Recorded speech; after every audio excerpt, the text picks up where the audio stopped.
Good morning students.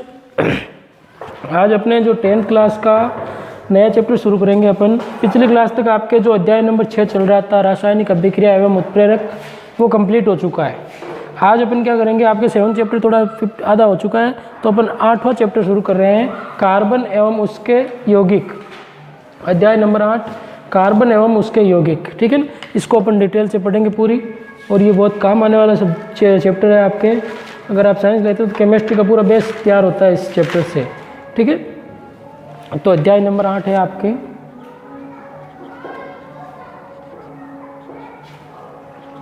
Carbon एवं उसके यौगिक। अभी बात समझ में, कार्बन एवं उसके यौगिक। अध्याय नंबर 8 है आपके। इसके अंदर अपन क्या क्या पढ़ेंगे, देखो सबसे पहले नाम पता लिखा हुआ है इसके अंदर कार्बन, है ना, तो इसी के इर्द गिर्द पूरा चैप्टर चलेगा आपके। और जो आपके केमिस्ट्री होती है, रसायन विज्ञान 11th के अंदर आपके अलग से अगर आप साइंस बायो लेते हैं या मैथ लेते हैं, कुछ भी लेते हैं, तो उसके अंदर आपके रसायन विज्ञान का किताब होती है, तो उसके अंदर आपके देखो ऑर्गेनिक केमिस्ट्री आती है, वो पूरी इसी चैप्टर से संबंधित है। आई बात समझ में कि ऑर्गेनिक केमिस्ट्री मतलब कार्बनिक रसायन। ये कार्बनिक रसायन का मतलब है कि आपके पूरे कार्बन के इर्द गिर्द घूमती है। आई बात समझ में, कार्बन के इर्द गिर्द घूमती है पूरी। अब देखो इसके अंदर नाम से पता चल रहा है कार्बन,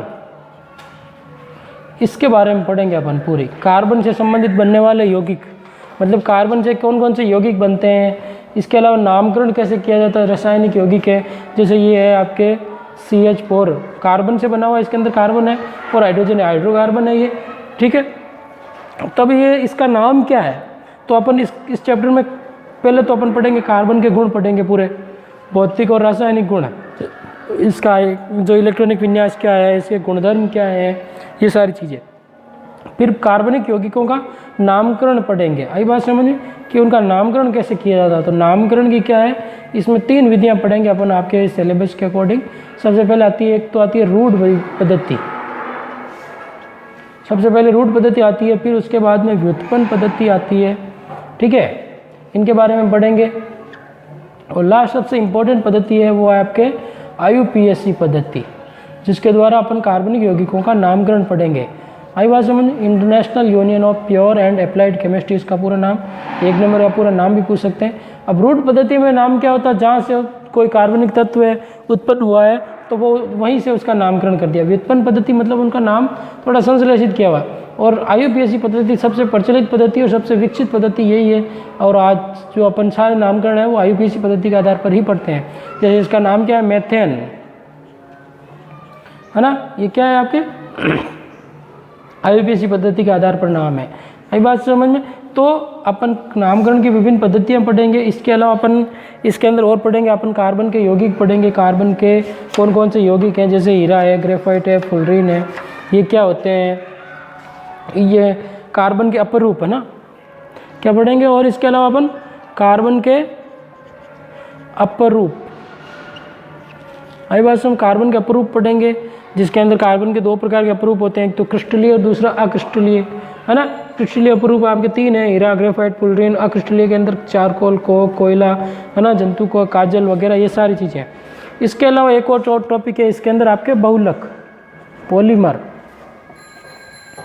समझ, बहुलक के बारे में पढ़ेंगे, जैसे नायलॉन क्या है, प्राकृतिक रबड़ क्या है, इनके बारे में, इनके बनाने की विधियाँ क्या है, PVC वगैरह, तो बहुलक के बारे में पढ़ेंगे। तो इस चैप्टर में अपन ये चीज़ें डिस्कस करेंगे पूरी।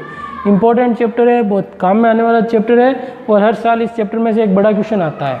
आई बात समझ में, इस चैप्टर में से क्या होता है, आपके एक 4 नंबर का क्वेश्चन आता है हर साल, वो आपके ज़्यादा या तो IUPAC पद्धति के नामकरण से आता है या फिर आपके बहुलक से आता है। ठीक है ना, तो इस प्रकार से अपन को बहुत अच्छे से पढ़ना चैप्टर, बहुत धीरे धीरे पढ़ेंगे अपन।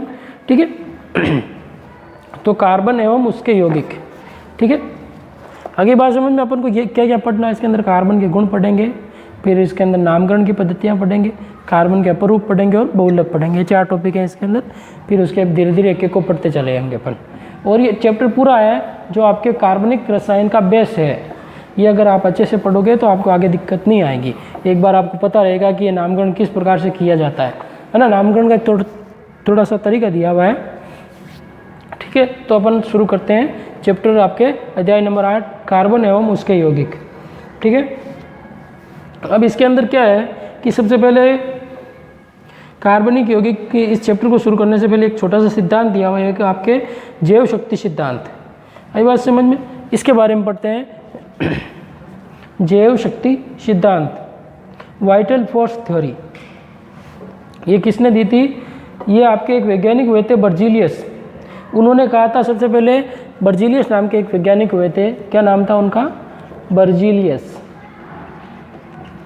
बर्जीलियस नाम के एक वैज्ञानिक हुए। इन्होंने कहा कि जो आपके कार्बनिक यौगिक हैं उनका निर्माण केवल जीवधारी स्रोतों से, मतलब सिर्फ लिविंग ऑर्गेनिज्म से किया जा सकता है, उनको कृत्रिम रूप से संश्लेषित नहीं किया जा सकता। मतलब जितने भी कार्बनिक यौगिक हैं उनका निर्माण कैसे होता है? जीवधारियों से होता है। आई बात समझ में? किससे होगा? आपके जीवधारियों से होता है। ये बात कही थी बर्जीलियस ने, और इसी सिद्धांत को कहा जाता है जैव शक्ति सिद्धांत। आई बात समझ में? लेकिन बाद में आगे समय बढ़ने से लोगों ने और खोजबीन की, तो एक वैज्ञानिक हुए थे वोहलर। क्या नाम था उनका? था वोहलर। इन्होंने कहा कि कार्बन, इन्होंने एक से यूरिया, कौन सा? यूरिया क्या एक कार्बनिक यौगिक है, तो इसको संश्लेषित करके उन्होंने इस जैव शक्ति सिद्धांत या बर्जीलियस को खंडित किया और कहा कि कार्बनिक यौगिकों का संश्लेषण रूप क्या है? कृत्रिम रूप से संश्लेषण संभव है। तो उन्होंने इस बर्जीलियस के जैव शक्ति सिद्धांत को गलत साबित किया। ठीक है, तो पहले अपन जैव शक्ति सिद्धांत लिखते हैं क्या है उसके बारे में, फिर अपन उसके बाद में यूरिया बनाने की अभिक्रिया लिखेंगे। ठीक है, तो सबसे हेडिंग लगाओ सबसे पहले जैव शक्ति सिद्धांत। जैव शक्ति सिद्धांत, जैव शक्ति सिद्धांत, या फिर इंग्लिश में कहें तो वाइटल फोर्स थ्योरी।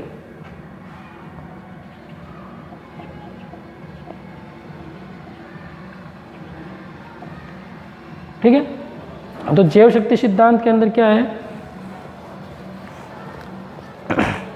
बर्जीलियस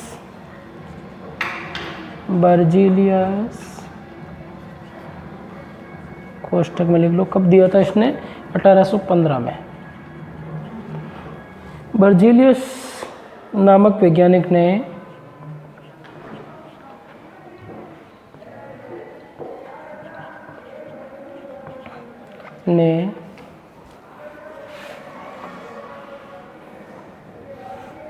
कहा कि बर्जीलियस नामक वैज्ञानिक ने कहा कि कार्बनिक यौगिकों का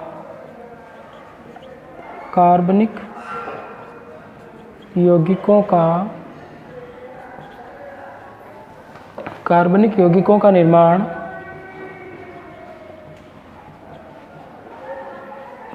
केवल कार्बनिक यौगिकों का निर्माण केवल जीवधारी स्रोतों से,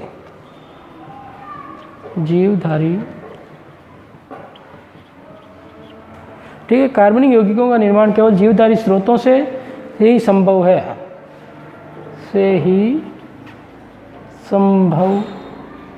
है।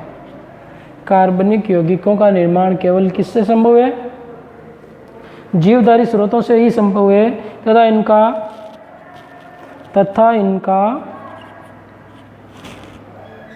कृत्रिम विधियों द्वारा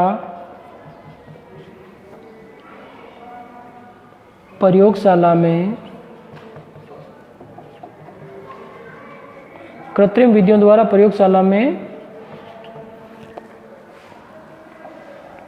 संश्लेषण या निर्माण संभव नहीं है। प्रयोगशाला में संश्लेषण संभव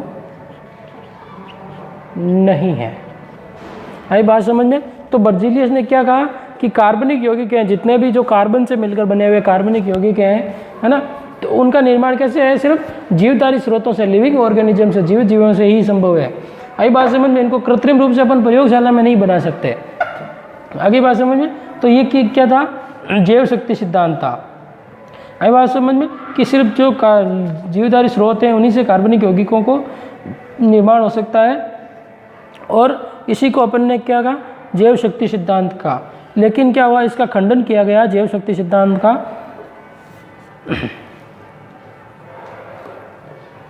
तो ये तो हो गया आपके कार्बनिक जैव शक्ति सिद्धांत। अब क्या है, सन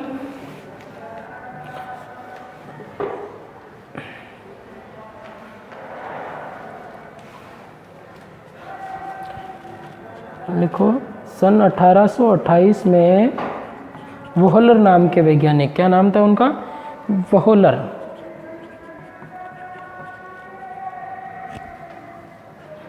वोहलर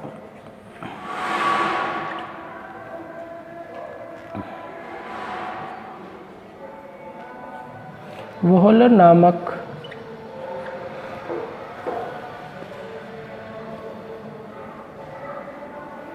वैज्ञानिक ने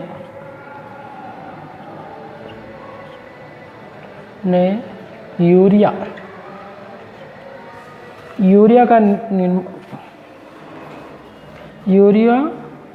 का निर्माण कर जैव शक्ति सिद्धांत का खंडन किया। यूरिया का निर्माण कर जैव शक्ति सिद्धांत का खंडन किया। जैव शक्ति सिद्धांत का क्या किया उन्होंने, खंडन किया। किसने किया आपके,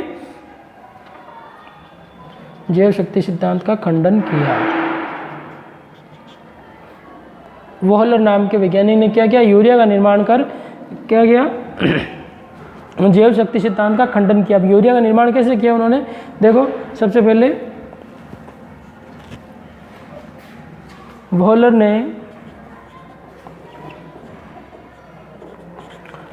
ने अकार्बनिक पदार्थों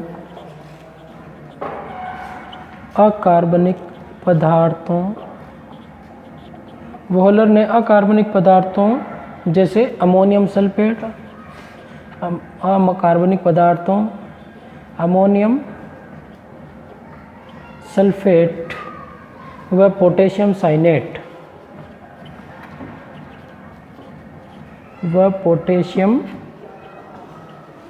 साइनेट से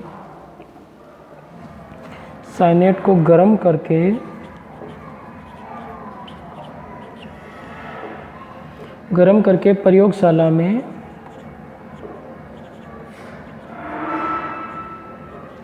प्रयोगशाला में प्रथम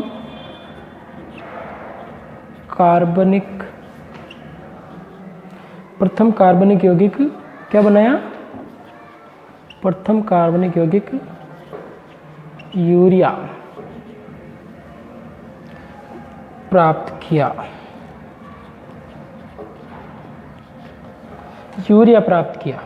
अब देखो अपन इसकी अभिक्रिया लिखते हैं, ठीक है।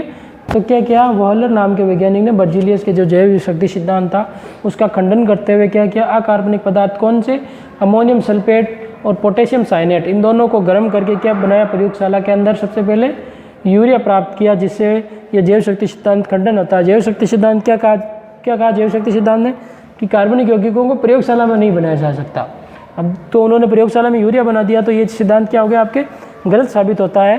अब देखो कैसे बनाया, अभिक्रिया लिखते हैं अपन इसकी, इंपॉर्टेंट है, क्वेश्चन बन सकता है। यूरिया निर्माण की अभिक्रिया लिखिए, यही बात समझ में, कैसे भी क्वेश्चन आ सकता है। जैव शक्ति सिद्धांत को खंडन करने वाले कार्बनिक यौगिक को बनाने की अभिक्रिया लिखिए, है ना। तो इस प्रकार से अपन को पता होना चाहिए यूरिया निर्माण की अभिक्रिया क्या है, इसके बारे में बात करते हैं अपन।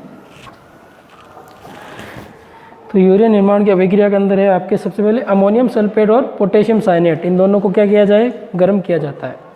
अमोनियम सल्फेट, अमोनियम हो गया और ये आपके सल्फेट हो गया। Ammonium sulphate plus potassium cyanate क्या हुआ, अमोनियम सल्फेट और पोटेशियम साइनेट, ये तो हो गए आपके अमोनियम सल्फेट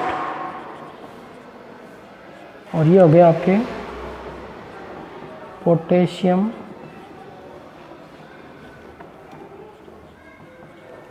साइनेट।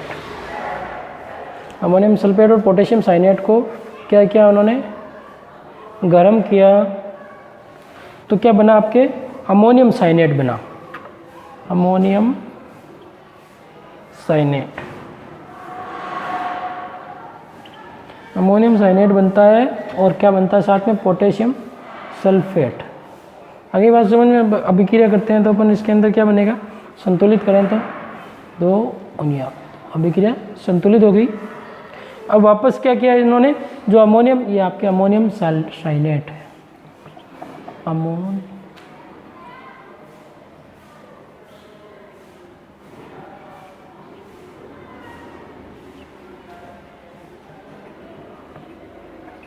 अमोनियम साइनेट, और ये आपके पोटेशियम सल्फेट, पोटेशियम सल्फेट, इन दोनों को क्या करते हैं अपन, गर्म करते हैं। फिर वापस अमोनियम सल्फेट को गर्म किया, अमोनियम सल्फेट को गर्म किया, ठीक है, तो क्या बना आपके, यूरिया बनता है, NH2CO NH2, ये किसका सूत्र हो गया आपके, यूरिया का। तो प्रथम कार्बनिक यौगिक कौन सा बन गया, यूरिया बन गया। आगे बात समझ में, कोष्टक में लिख सकते हैं अपन कार्बनिक यौगिक। तो जैव शक्ति सिद्धांत का खंडन किसने किया, वोहलर नामक वैज्ञानिक ने। आगे बात समझ में,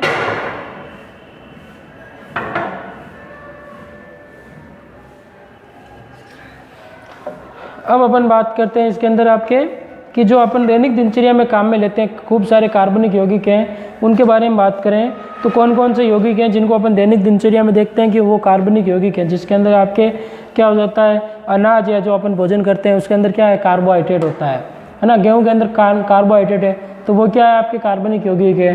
टेबल है, कुर्सी है, पेट्रोल है, रसोई गैस, कागज, प्लास्टिक, कपड़े, तेल, साबुन, अपमार्जक जो अपन ने पिछले चैप्टर में देखा, पेंसिल, रबड़ इत्यादि, ये सभी क्या है, कार्बनिक यौगिक हैं। यही बात समझ में, कौन कौन से, अनाज, टेबल, कुर्सी, अपमार्जक वगैरह, ये जो भी मैंने बताया आपको, ये सभी क्या है आपके कार्बनिक यौगिक हैं। इन सभी में क्या होता है, कार्बन पाया जाता है। जिसके अंदर कार्बन पाया जाता है तो वो कौन सा यौगिक हो गया आपके, कार्बनिक यौगिक। अब अपन बात करते हैं कार्बन यौगिक के कुछ विशेषताओं के बारे में, जिसके अंदर आपके कार्बन यौगिक का के विशेषताएं कौन कौन सी है उसके बारे में बात करें अपन, तो कार्बन परमाणु आवर्त सारणी में कितने नंबर पे आता है ना, कार्बन परमाणु आवर्त सारणी में कितने पे आता है, लिखवाया हुआ आपको 6 नंबर पे आता है ना। 1 नंबर पे क्या है आपके, हाइड्रोजन 2 पे, हीलियम 3 पे, लिथियम 4 पे, बेरिलियम 5 पे, बोरॉन और 6 पे कार्बन, है ना, सी। ये आपके 1 2 3 4 5 6 है ना, ये आपको याद है सभी को, है ना। तो 6 नंबर पे तो कार्बन परमाणु आवर्त सारणी में, कार्बन परमाणु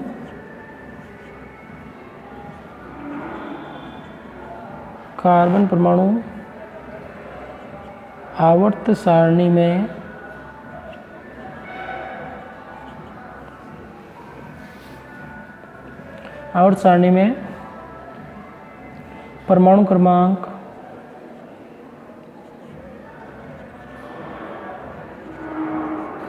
सारणी में परमाणु क्रमांक 6 पर पाया जाता है।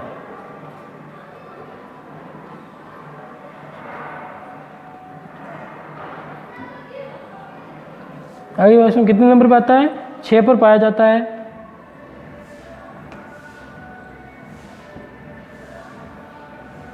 इसमें पाई बंद भी पाया जाता है और सिग्मा बंद भी पाया जाता है, दोनों प्रकार के बंद पाए जाते हैं। अब इसके अंदर कौन कौन से पाई बंद है, सिग्मा बंद है, उसकी अपन संरचना बनाएंगे तब बताऊंगा मैं आपको कि इसके अंदर क्या होता है आपके, सिग्मा बंद कितने हैं, पाई बंद कौन से हैं, द्विबंध हो, त्रिबंध हो, सभी प्रकार की संरचना बनाता है आपके कार्बन परमाणु, है ना। तो इसका परमाणु क्रमांक क्या हो गया आपके 6। अब इसकी विशेषताओं की बात करते हैं अपन, ठीक है। तो ये अभिक्रिया इंपॉर्टेंट है, 1 नंबर का क्वेश्चन, 2 नंबर का क्वेश्चन पूछ सकते हैं। यूरिया निर्माण की अभिक्रिया लिखिए या प्रथम कार्बनिक यौगिक बनाने की अभिक्रिया लिखिए, है ना। तो इस प्रकार से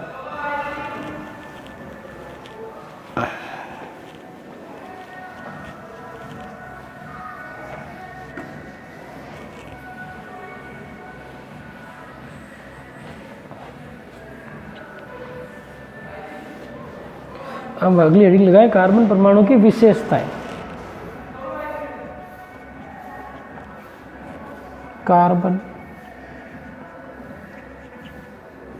परमाणु की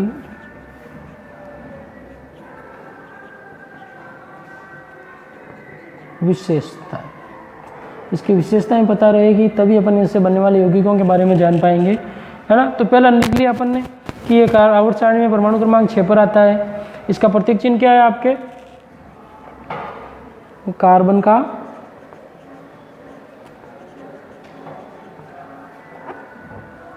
प्रतीक चिन्ह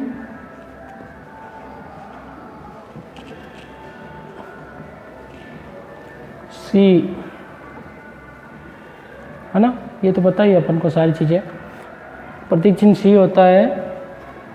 और इसका इलेक्ट्रॉनिक विन्यास कैसे लिखते हैं वो आपको मैंने बताया था 9th क्लास में, है ना, कि सबसे पहले अपन क्या करते हैं 1s, है ना, फिर आपके 2s, फिर 2p, 3s, 3p, है ना, 3d, 4s, 5p, sorry 4s, 4p, 4d, 4s। इसको सबसे पहले इसके अंदर इसका s कक्षक के अंदर आते हैं, फिर 2s के अंदर 2s से 2p के अंदर 2p से 3s, 3s से 3p, 3p से 4s, 4s से 3d, 3d से 4p। इस प्रकार से ये क्रम अपन ने देख चुके हैं। तो इलेक्ट्रॉनिक विन्यास क्या होता है, सबसे पहले s कक्षक में कितने आते हैं, अधिकतम इलेक्ट्रॉन आपके 2 आते हैं ना। s के अंदर कितने आते हैं 2, p के अंदर कितने आते हैं 6, d के अंदर कितने आते हैं 10 और f के अंदर 14, है ना। तो ये अपन 9th क्लास में देख चुके हैं इलेक्ट्रॉनिक विन्यास लिखना। तो अपन को कार्बन परमाणु का इलेक्ट्रॉनिक विन्यास लिखना है।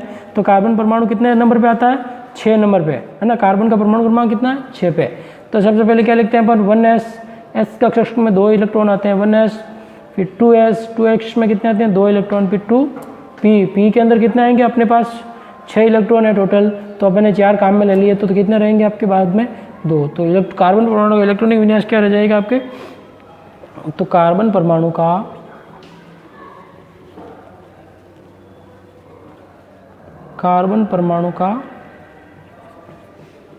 इलेक्ट्रॉनिक विन्यास, कार्बन परमाणु का इलेक्ट्रॉनिक विन्यास